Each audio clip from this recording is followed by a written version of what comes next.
Hey guys, so as you all know, Donald Trump has won the election, gratefully won the election. And right now, leftists are finding a way to blame something for their loss. Trigger warning.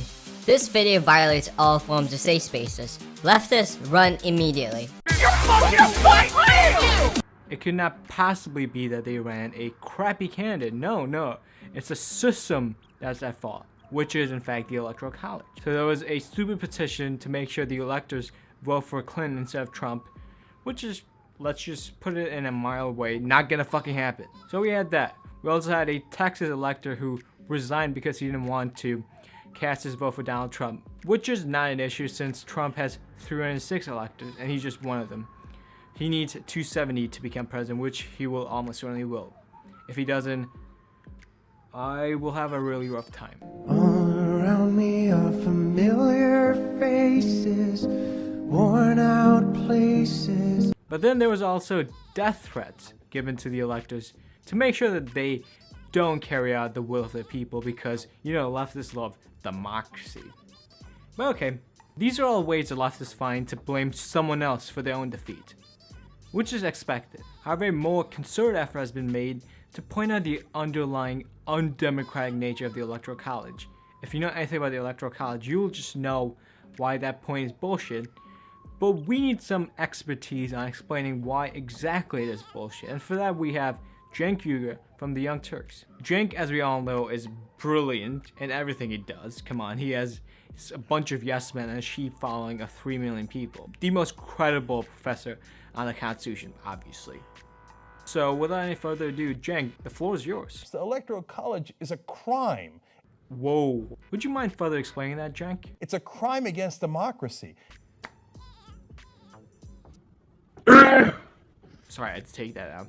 I made a video on why the United States is not a democracy, and I pointed out quotes from the founding fathers showing what they exactly thought of a pure democracy, and it is just as relevant in this video, so let me just show you the clip. Democracy is the most vile form of government. Alexander Hamilton, we are a republic. Real liberty is never found in despotism or in the extremes of democracy. Benjamin Rush, a simple democracy is the devil's own government. The second president of the United States, John Adams. Democracy will soon degenerate into an anarchy. Third president of the United States, Thomas Jefferson. Democracy is nothing more than mob rule. As you guys can clearly see, the founding fathers did not believe in a pure democracy. Even a 5th grader should be able to understand that, but unfortunately this fat idiot doesn't have the comprehension skills of a 5th grader. That's not to say that the people who believe in the Constitution didn't like democracy.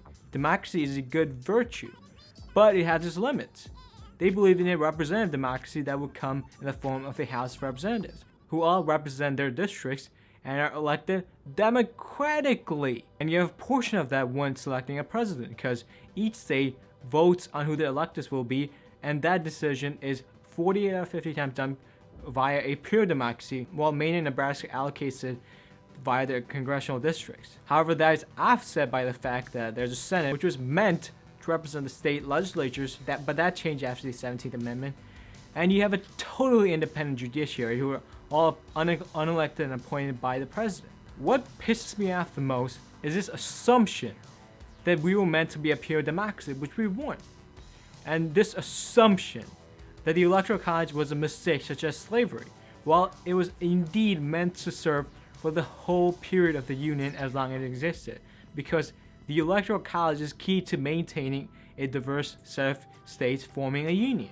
Now that I got that right out of my body, let's move on to what Professor Cenk Uygur has to say. More Americans have voted for Democratic senators than Republican senators. Who controls the Senate? The Republicans. Okay, irrelevant. More Americans have voted for Democrats in the House than Republicans in the House. Who controls the House? Republicans. Irrelevant. More Americans voted for a Democrat to be president than a Republican. Who is the president? Republican. Irrelevant. Cenk studied law at Columbia University, so I don't know if he's being intentionally stupid or he's actually trying to deceive people, because he isn't uneducated and he isn't stupid. The American government, the federal branch of the American government, is based on representation when it comes to the Congress. We don't have a proportional system where you cast your votes and it's allocated to people of your party based on the amount of votes they get. Each district and each state has a representative. When it comes to the House, there are over 400 members because of the districts, and when it comes to the Senate, there are 2 for each state. You should be knowing this even for your intentional stupidity or just downright deceit, Jank. That's insane! That's insane! Doesn't sound like a pretty good argument. Just saying, that's insane!